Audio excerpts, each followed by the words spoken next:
President Bola Ahmed Tinubu on Wednesday said his administration will work closely with the leadership of the National Assembly to remove political and bureaucratic bottlenecks, stalling the operationalization of state police in Nigeria. Speaking at the State House Abuja during a meeting with members of the Northeast Governors Forum, led by Babagana Zulum, the president said the time had come for a clear collective path towards community-based policing that reflects the peculiar needs of different regions. The president stressed that while political concerns will always surface around the issue, they must not be allowed to derail urgent security reforms. Joining us to discuss President Tinubu's hint on establishing state police, how this will change the tide in the fight against insurgency and violent crimes, is Nnoruka Udechukwu, Senior Advocate of Nigeria, former Attorney General of Anambra State. Good morning, Mr. Udechukwu, SAN. Thank you for joining us on the morning show. Good morning, Dr. Bati. Good morning, sir. Glad to be here. Thank you. Good morning, Rufai. Good morning, Good morning, sir. Nayo. Good morning, sir. Thank you for joining us. Well, state police. Sometimes some people use the phrases interchangeably. They say community policing, but they don't mean the same thing. But, you know, by 2014 National Political Conference, you know, that conference recommended state police. President Bola Ahmed Tinubu has returned to that same issue about state police. Now, by last year, he set up a committee. That committee, led by the vice president, submitted his report. By January this year, we had almost all the state governors supporting it. By March 2025, only 20 out of the 36 states and the FCT have submitted reports as to, you know, their own vision state police-wise. Now, President Bola Ahmed Tinubu says he's committed to this idea of state police. Now, what do you think? Is it just enough to keep talking about it? When would, you know, all these promises yield outcomes? And how, in your view? Either in terms of constitutional amendment or in terms of the structure, the framework, and all of that.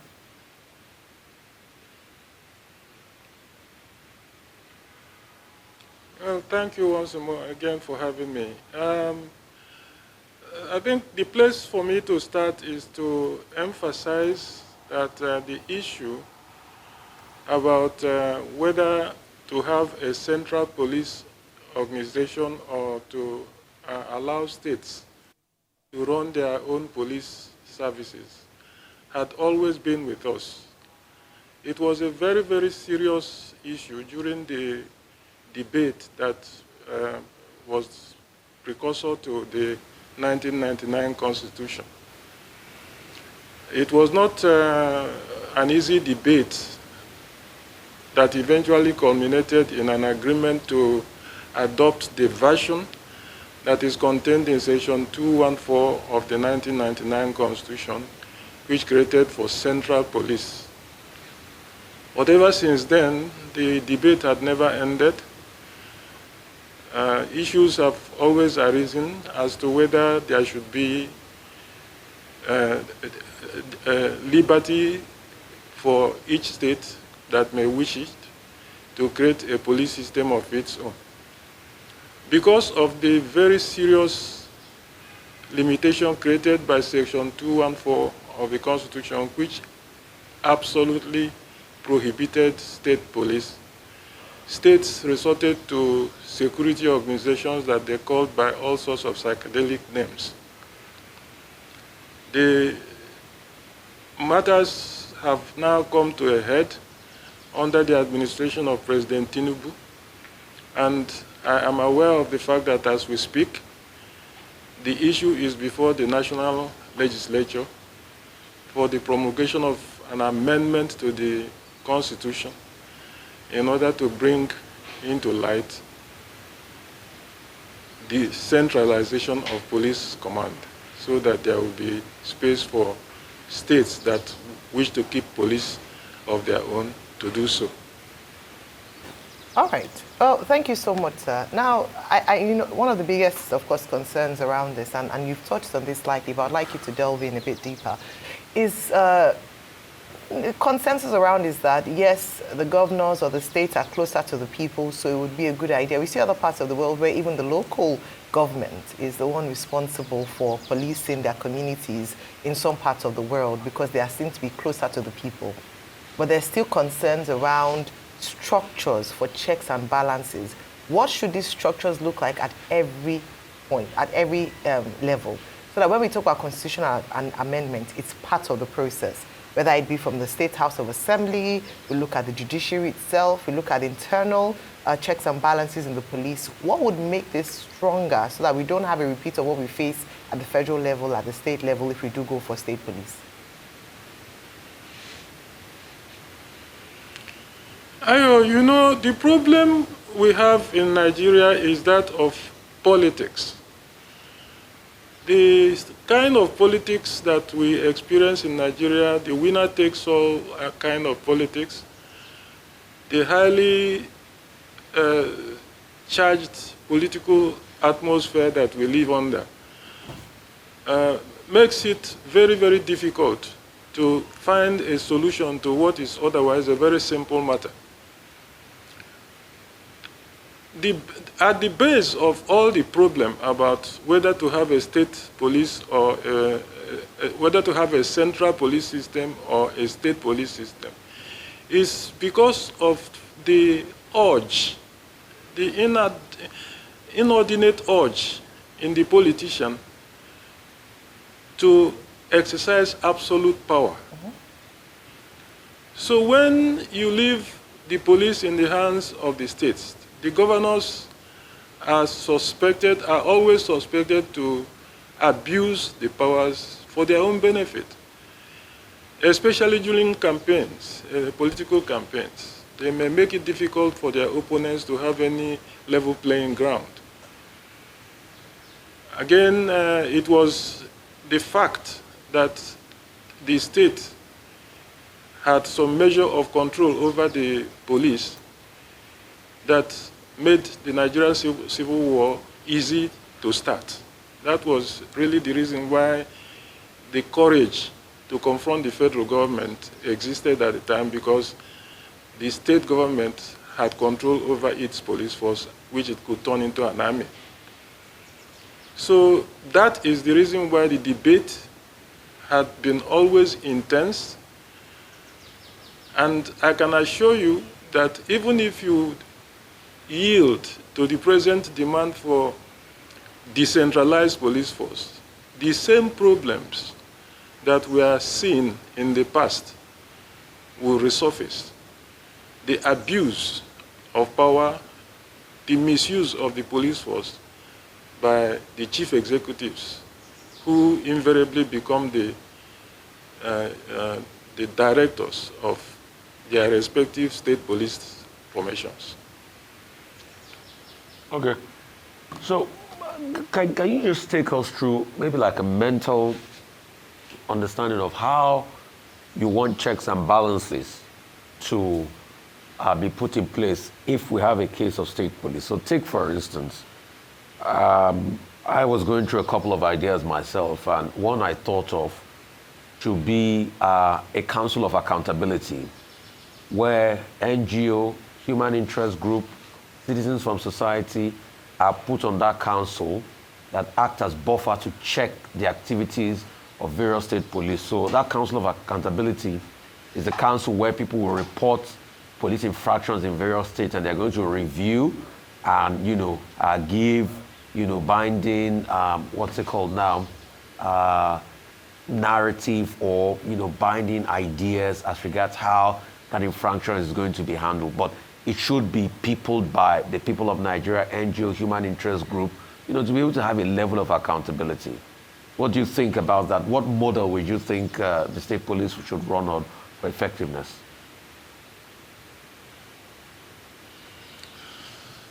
I would distance myself totally from a situation that you describe, because it is going to lead to anarchy, to chaos. And it had resulted in chaos in the past. My recommendation would be to look very critically at Section 214 of the 1999 Constitution, especially the provision therein that limited absolutely the power to establish police in the federal government. Now, what the legislature is trying to do now is to whittle down that power by allowing states who think they need effective control over their own police force in order to be in a position to control security in their states, to be given that leeway to do so. I do not think that the way to achieve that objective is to have a laissez-faire, where everybody begins to be an ombudsman, determining what happens with, call it state police or federal police. I think that the best thing to do is to set up, as the new law is about to do, a central police civil commission that will look after the workings of the police force nationally. Let us emphasize that police is still in the exclusive legislative list. I think it is section 54 in that list. Yeah, it is number 54 in that list. It should remain so. The federal government, the federal legislature should continue to exercise legislative authority over the administration of the Nigeria police, be it in the state or in the federation as such. If we have a central command, a central control command, where standards can be standardized, so that there will be no tendency in any state for a governor to abuse the police force under his own command, that will solve the problems. But what if you have a case scenario where... Whether that is achievable in the kind of political environment that we run is another matter altogether. And that's exactly my point, because when you look at it, we have something of that nature. Solomon Arase of blessed memory, we have something of that nature, but we can see the dichotomy between that, setup and the IGP saying that, okay, you can't gag me, you can't lead me. Why not we put the people that are going to be served by the state police in a council where they review their action? We can use any procedure to be able to vet the people that will be on that council.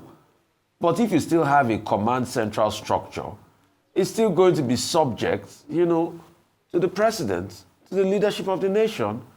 And in a time of politics, definitely they can use it against the people. Why don't we have buffers where the people too are also part of it?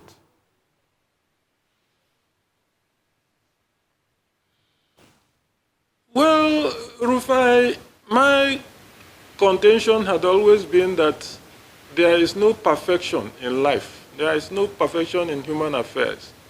We can never have a perfect system that will have no flaws.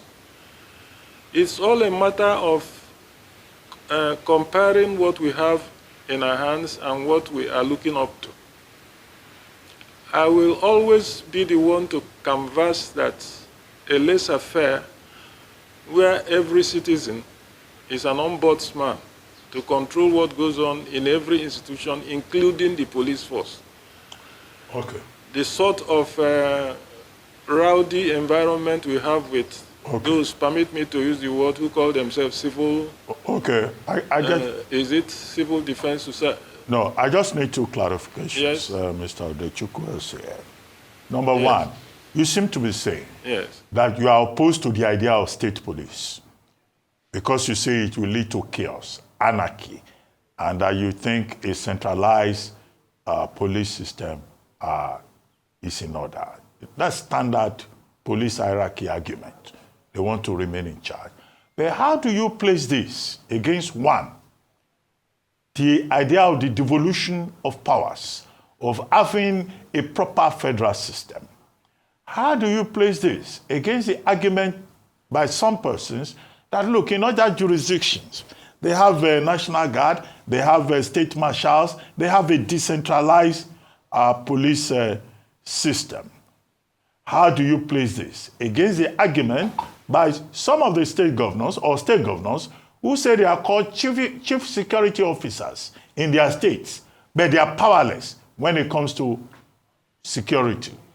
After all, we saw the other day in Lagos State where an ordinary sergeant told a sitting governor that he doesn't take instructions from a governor. He takes only instructions from the center.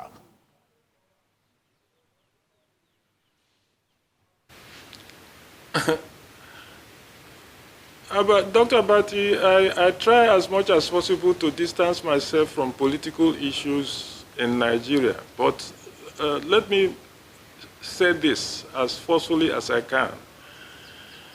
There is nothing wrong with the present system we have, whereby a commissioner of police in a state takes direction from the state governor, except where a particular directive is considered to be overreaching, in which case the commissioner of police clears the matter with the hierarchy of the police force, the Inspector General of Police and Mr. President. I don't see anything wrong with that. What we are gearing towards is people who want to exercise absolute powers. And absolute powers always corrupts absolutely. We can't have a perfect system if what we are looking for is a situation where you hand over the state to the governor, and then he will use his powers to suppress everybody through the instrumentality of the police force exclusively under his control. That is what I am against. If I may give you a very reluctant example of what I am looking at. In certain states, as you know, Dr. Abati, political groups who are in opposition to the ruling government may have difficulty running a campaign, a political campaign in that state. They are not even allowed to put on placards. If they put, they are removed. Now, if you get the governor and give him a police force under his control, heaven forgive us, because he will do whatever he likes in that state, and you will never have the voice of opposition in that state. All right. Okay, thank you so much. Okay. All right, you want to say In other words, you are saying, sir, that you don't believe that the persons we elect as governors have the maturity or the common sense to be able to ensure security on behalf of the people over whom they govern. That's what you are saying. You've said it more loudly than I can, because the examples are suffuse. We have the examples of proof of what you have just said. What is happening in River State, for instance? Okay. How come that an ex-governor is exercising so much power? Absolute power will always corrupt absolutely. If you allow the governor, the kind of Wike, to have that kind of control over a police force in his state, heaven forgive us. All right. Well, I see your point, sir. However, maybe the conversation should be around the kind of leaders that we elect, the kind of people who we elect to govern us. Because if you make that argument for security alone, you can make it for a number of other things. You know, control of state resources, state electoral commissions. You can make that argument. So perhaps maybe the conversation should be around elevating the kind of leaders that are elected as governors, since they'll have such responsibilities in the event of state police. But let me probe further on a statement that you made earlier on. You talked about the control of regional police in the First Republic, making the civil war easier. Now, would you not say that we still have separatist tendencies? We hear it almost on a every other week. One person saying they want to separate, one other. Do you think that creation of state police would mitigate this risk, or do you think that would help to mitigate this risk? Because it's still here, despite the fact that it's central, it's centered. Thank you, Ayo. Let me try and get back to where I began to see if I can make myself clearer.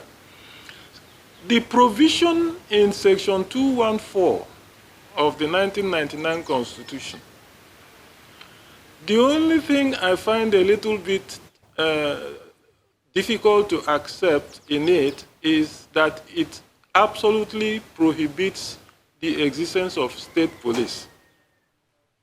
I think that that is the anomaly that the present bill before the National Assembly is trying to cure, whereby you can now have state police commands, but under control of a central controlling body, so that standard can be unified. What I am against is leaving it free to the governor of a state to take control of the police force and do whatever he likes. We've seen how dangerous that can be in the past.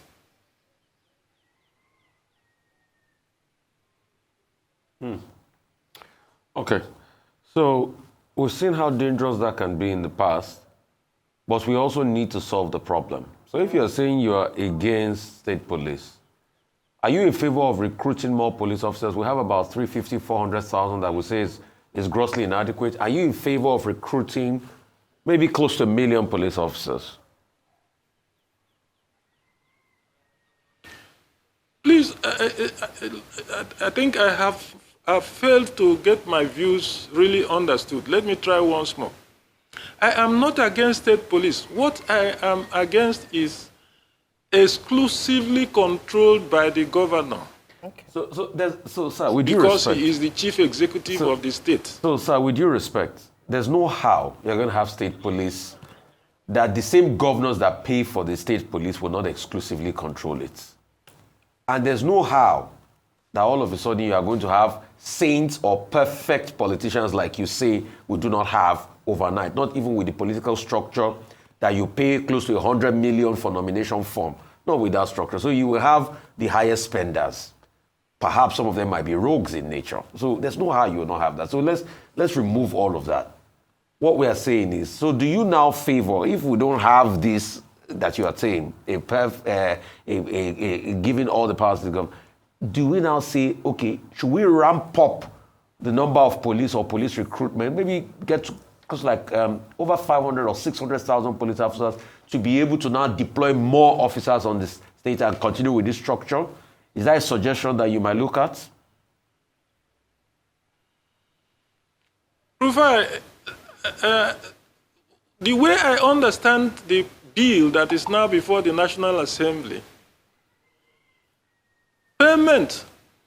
funding of the bill for maintenance of state police is not going to be left to the responsibility of the governors or state government. It is still going to be regulated by the center. After all, policing is in the exclusive list. It's not being removed from there. That bill is going to provide for the modalities for the operation of state police. Let it remain under the control of state agency. Let it not be left in the hands of politicians who, from time to time, are governors of the respective states and who are going to use these police force as political weapon against their opponents. Okay, thank you so much, sir. All right. We see it every time. Thank you. Just wanted to clarify a question, Dr. Bassey, just 1 second. I'd asked, just to clarify the question I asked earlier on, sir, apologies again for taking us back, but I'd made a point around separatist tendencies and your assertion that original control of the police was what perhaps aided in the First Republic, the Civil War. Do you think we could mitigate that risk with the creation of states? State police. Yeah, well, creation of more state police. I asked that question earlier, but you didn't address that point about could this be a mitigating factor? I'm sorry if I didn't. Let me try again. I am looking at the bill that is presently being debated by the National Assembly. I think it makes sufficient provisions to deal with this issue you are raising, these separatist issues. The contemplated police formations that are now going to be called state police are not going to be exclusively under the control of the governors who may then be tempted to deploy it for separatist adventures.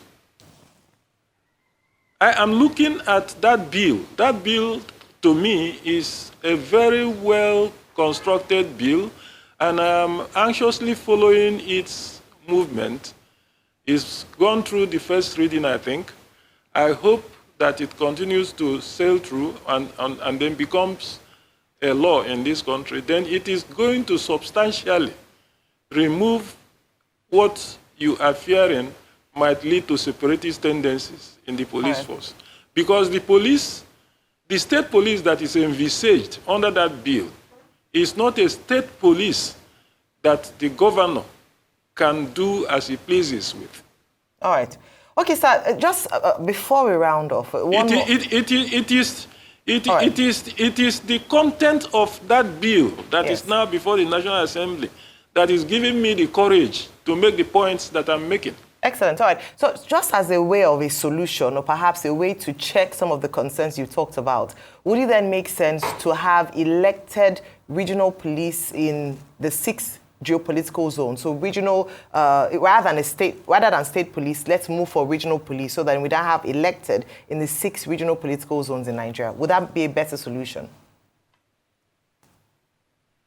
Ayo, I'm sorry you've hit me below the belt. You've gone to an area where I will say no a million times. And why is that so, sir? Please do not leave the fate of Nigerians in the hands of elected people. We know how these elections are done. Look at the last elections we've just had. People just hang around and then give money to people to vote. But is it not the federal... And you're going to be electing? If I had my way, elections will stop in this country. But is it not the federal police that oversees those flawed elections you are complaining about?